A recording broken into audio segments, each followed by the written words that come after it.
Olá, Roberta Mustaki para mais um post do canal T21. Seguimos com os posts de TO, técnicas aplicadas na T21. Lembrando para vocês se inscreverem no canal, curtirem, deixarem comentários, que sempre os convidados ajudam a gente a responder. E você recebe sempre o que está acontecendo em tempo real. E hoje a gente vai conversar com a doutora Maria Cristina de Oliveira, Tina, mais conhecida como Tina. Sim. Até profissionalmente? Ai, até. Ah, mas é legal. Eu já me reconheço mais pelo Tina. Doutora Tina, que é terapeuta ocupacional, com mestrado em Ciências Médicas pela Unicamp, especializada em integração sensorial pela Classe, é assim que fala? É. Que é o Service do... Como é que fala? É uma associação de integração sensorial americana, né, que agrega um grupo de profissionais qualificados para isso. Na verdade, seguidoras da Diners, que foi quem preconizou essa abordagem, né? Quem realizou. A gente sempre faz as mesmas perguntas para todos os profissionais, para dar a oportunidade de todo mundo expressar da melhor forma cada uma de suas técnicas. E no final, a gente sempre põe um videozinho para tentar ilustrar. Às vezes a gente fala uma palavra um pouco mais complicada, aí eu sempre pergunto, o que quer dizer isso e tal? Até porque grande público são de pais, e às vezes formandos, que às vezes um termo técnico dá uma complicada para entender. Então a gente sempre tenta colocar um videozinho no final.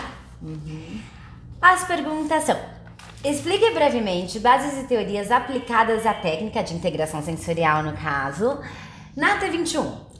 O que é a integração sensorial como técnica em si para a T21? Então, primeiro eu quero super agradecer, Roberta, a equipe, né? Eu acho que isso é uma oportunidade e penso que vocês estão fazendo um serviço que é muito bom, né? No sentido de divulgar mesmo. Quanto mais os pais, os profissionais conseguirem ter informações, melhor para todo mundo, melhor para essa criança e o adolescente, enfim, adulto que tem questões, né? Bom, a integração sensorial é uma abordagem, ela pressupõe uma teoria, uma construção teórica, um grupo de estratégias de avaliação e tratamento que foram desenvolvidas pela Diners no final da década de 60, começo da década de 70. A Diners, como uma boa americana, começou a testar crianças. Terapeuta ocupacional. Terapeuta ocupacional.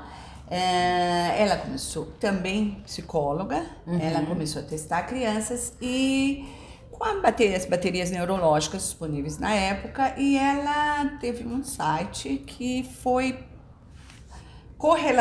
perceber uma correlação muito forte entre a sensação ou o processamento sensorial de alguns sentidos e o desenvolvimento da criança, não só no seu aspecto de comportamento, mas de coordenação também.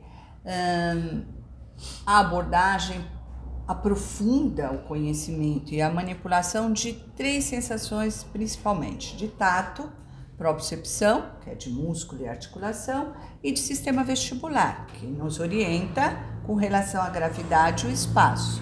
Então, para Diners, essas 3 sensações formam o arcabouço básico para que os seres humanos se movimentem, se organizem o seu corpo no espaço e manipulem os objetos. Obviamente, as outras sensações são importantes: audição, visão, olfato, tudo isso, claro, que compõem a configuração do nosso corpo no universo. Mas essas 3 são as básicas, segundo a Diners, como os pilares básicos. E aí, quando a gente pensa na T21, né, de uma forma muito imediata, né, a gente observa que essas crianças, de uma forma geral, têm um processamento mais lento de todas as informações.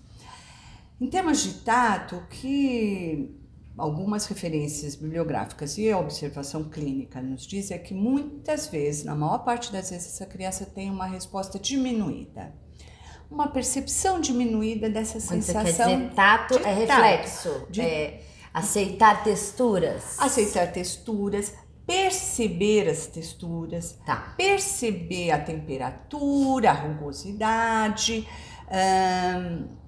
dos objetos que se toca. Tá. Então, isso vai determinar não só a capacidade de, por exemplo, perceber se eu estou sendo tocada na minha mão inteira, numa parte da minha mão, se é mais forte, se é mais fraco, mas até de identificar um objeto sem os olhos, sem a visão, né? A estereognosia. E essas habilidades, elas são básicas para manipulação dos objetos, para o desenvolvimento dos esquemas de manipulação, para a grafia, para as AVDs, para todas as atividades que a gente precisa realmente perceber. Então, o que acontece? Muito frequentemente, essa criança precisa da visão como compensação. Ou, que é muito frequente também, a criança põe uma força a mais na manipulação do objeto. Ela acaba quebrando o brinquedo, ela vai pegar um copo e ela aperta, amassa, vai tomar o suquinho e ela derruba o suco, quer dizer... Eu faço isso. Não tem problema. Tá. Porque a gente sempre brinca que é mais ou menos como dizer que todos nós somos neuróticos. Claro, a gente tem limiares neurológicos para o processamento das informações que não são completamente iguais. Não são tão muito diferentes, porque o mundo é mais ou menos o mesmo mundo para todos nós. Mas a gente vai se preocupar com isso quando realmente impactar a função. Então, uma vez ou outra, você falhar, às vezes você está mais cansado, isso pode acontecer. É legal você falar disso, que a gente acaba querendo achar um problema em tudo. E às vezes a gente tem que focar, realmente, isso está atrapalhando, é real, vale uma atenção. E quando é uma coisa que, ok, tudo bem, você não sabe fazer lindo, mas não é uma coisa que tá te atrapalhando, que faz parte da sua rotina diária, a gente tem que ser um pouquinho mais free, né? O limiar neurológico do processamento da informação sensorial, ele é dado pela sua bagagem hereditária e pela sua experiência. Então, é na combinação dessas duas coisas que você vai aprimorando essa capacidade. Pequenas questões, a gente brinca que ninguém escapa, ninguém da família escapa, nenhum amigo escapa, nem a nós mesmos. Mas isso não impacta a função. Perfeito. Quando nós pensamos numa criança que já tem, né, a priori, um tônus rebaixado, uma frouxidão ligamentar, né, uma dificuldade toda, já por uma questão genética, o que nós precisamos bom, como é que a gente pode olhar para isso, detectar e identificar os impactos para potencializar esses sistemas. O tato, nesse sentido, a propriocepção, né? Então são crianças que muitas vezes têm uma percepção muito diminuída mesmo da contração muscular, da posição articular, da memória de posição, e isso vai impactar não só as questões posturais, que você sabe melhor do que eu, mas toda a capacidade que a criança tem de aprendizagem de letras que requer a percepção do movimento, né? E de uma série de atividades que a gente não precisa necessariamente estar olhando para fazer, né? Certo. Da mesma forma, o sistema vestibular, ele vai ser importantíssimo para a integração bilateral, para o equilíbrio, para a coordenação, para a definição da lateralidade. Então, potencializar esses sistemas é básico, né? É básico para a gente dar para essa criança a chance dela otimizar todo o sistema que ela tem. E essa parte de integração sensorial é levada para as escolas hoje em dia? Eu penso que esse é o nosso desafio. Então, quando você atende uma criança que tem questões e que impactam no dia a dia da escola, por exemplo, para manipular todos os seus apetrechos, para dar conta de escrever, para dar conta de se relacionar. Então, muitas vezes essa criança é mais sensível. Quando o amigo toca, ela já traz uma resposta mais imediata de afastamento, né? E acaba, às vezes, até batendo num colega. É muito importante a escola entender o que está no substrato disso. Porque senão essas crianças vão todas sendo taxadas como problema de comportamento. Problema de Entendi. comportamento. É de comportamento, mas tem Uma questão sensorial ou até que seja tátil. E em rotina eu acabo vendo até um pouco mais de uma hiperreflexia do que uma hipo. É porque o meu universo é mais da motricidade grossa?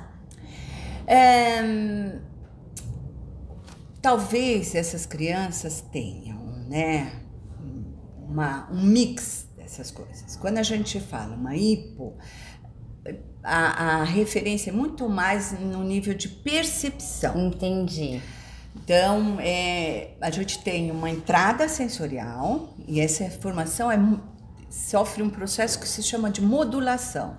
Se ali essa criança já tem uma alteração, ela muitas vezes tem uma resposta já exacerbada. Entendi. Quando a gente fala de percepção, nós estamos pensando um pouquinho mais para frente, digamos assim. Então, talvez, né, o que no cotidiano acontece com você é que na hora que você toca, você faz um toque que é mais superficial, essa criança imediatamente tem uma resposta epicrítica. Né? Eu vejo muito assim. E aí é de afastamento. Plataforma. Isso. E aí uma sugestão, né, das integrativas segura com mais pressão. Mais pressão? Antecipa e dá mais pressão. Tá. Na hora que você dá um pouquinho mais de pressão, você está estimulando outros receptores, que não esses mais superficiais. Você está dando uma informação mais precisa para essa criança. Dica boa para quem está manipulando crianças. Isso. Que se incomodam com o tato. Eu já vi isso em algum filme, mas não tinha nada, não tinha relação ao tema, mas era o autismo que ficava mais confortável com um abraço forte do que um simples carinho. Dentro dessa abordagem, a gente diz que tem algumas sensações que são quase como um Tylenol, digamos assim. Elas ajudam de uma forma geral. A pressão profunda e a propriocepção. São duas sensações muito regulatórias. Legal. Então, sempre que você tem uma criança que responde de uma forma mais exacerbada, em termos vestibulares ou em termos táteis, uma boa tática é tentar. Desde que a criança tenha o controle. Então, legal. Outra palavra-chave é o controle tem que estar com ela. Tá. E em questão de pilares evolutivos, envolvendo o trabalho da T21, ela é aplicada com a frequência? Como que isso funciona dentro da T21? É interessante que um bebê comece logo que nasceu. Então, Roberta, o que eu penso é que assim, o ideal é que essas informações básicas da integração sensorial, essas ideias que a DIES organizou de uma forma tão consistente, elas estejam disponíveis para todo mundo, para todos os profissionais. E essas ideias, essa leitura inicial possa ser feita por qualquer profissional. Como base de orientação. Como base de orientação, como estratégias gerais, né? Diferente daquela criança que efetivamente tem um impacto funcional relevante.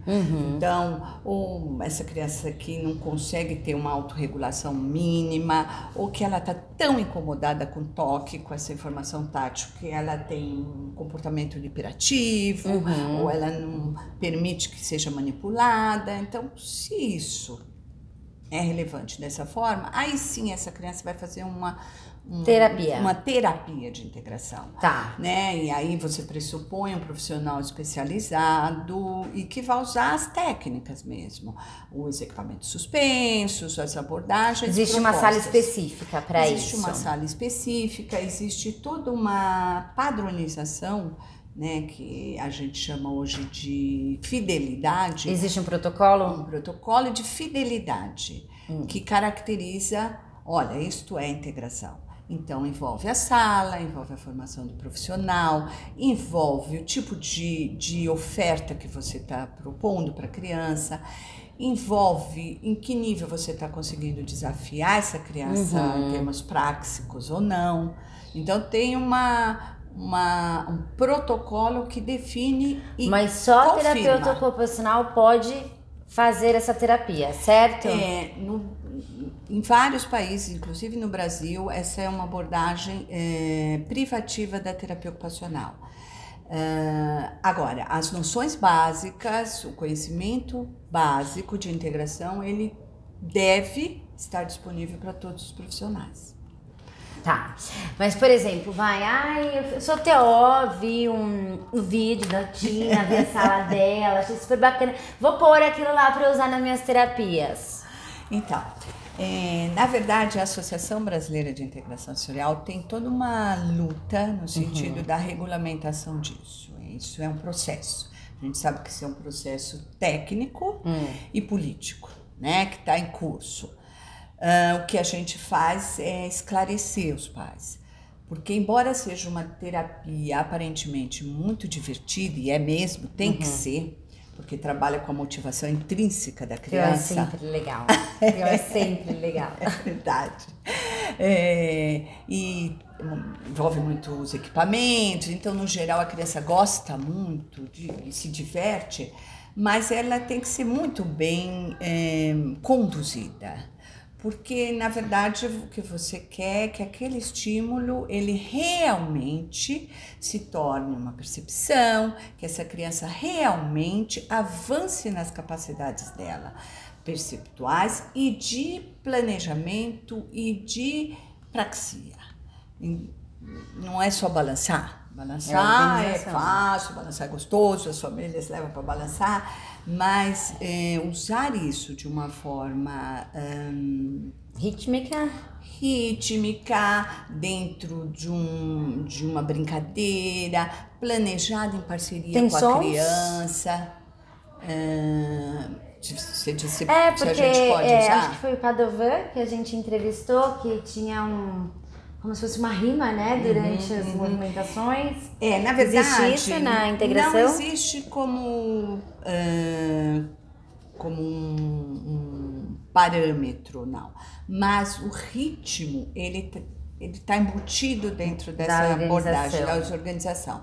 Então, você pode cantar, ou você pode usar até um metrônomo, no sentido da criança ter uma orientação do ritmo. Entendi. Mas são coisas... Acessórios que você pode usar para te ajudar a traçar aquele objetivo. Alcançar mesmo uma resposta da criança. Porque se a criança chega, por exemplo, na sua sessão, com um alerta muito baixo ou muito alto, ou se ela chega muito desorganizada, a primeira coisa que você precisa é ajudar essa criança a entrar num ritmo.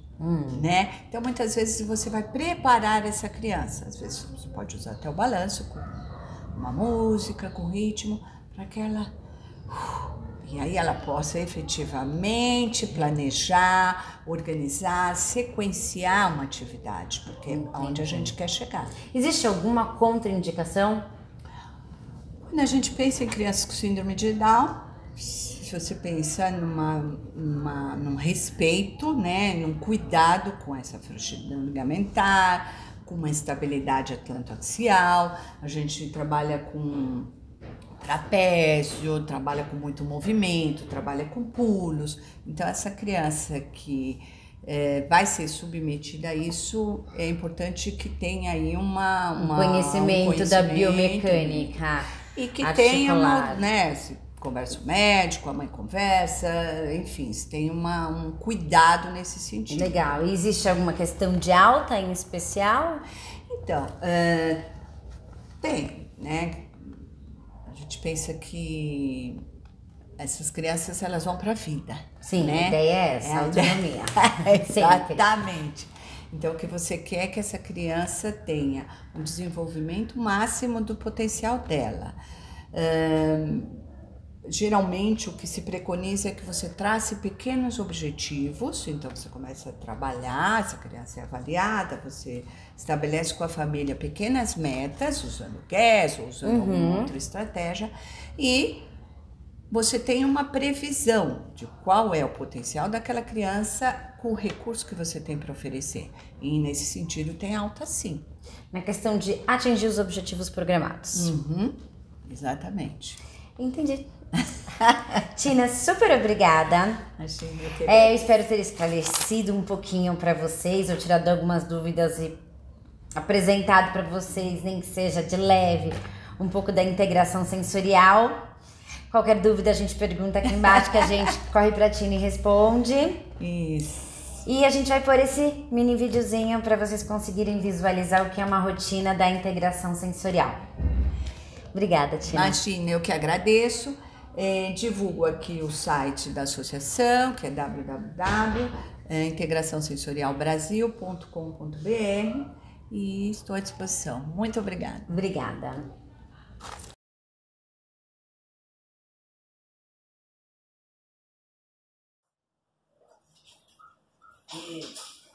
Vai legal. Pera, tem que arrumar o bumbum. 1, 2, 3 e... Isso! Lá vai ela! Isso, Camila! Boa!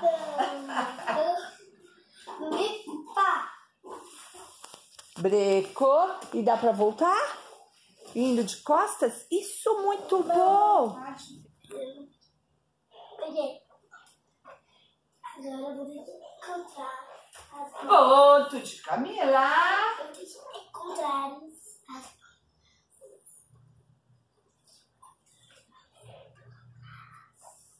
Qual que é essa? Essa daqui. Peguei. Esta é Camila, senhoras e senhores.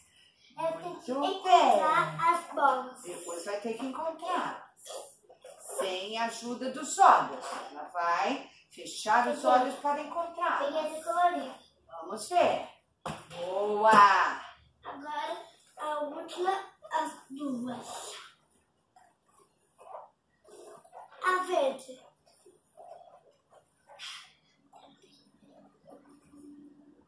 Peguei. Muito bom! Uau! Eu tenho que encontrar a roxa.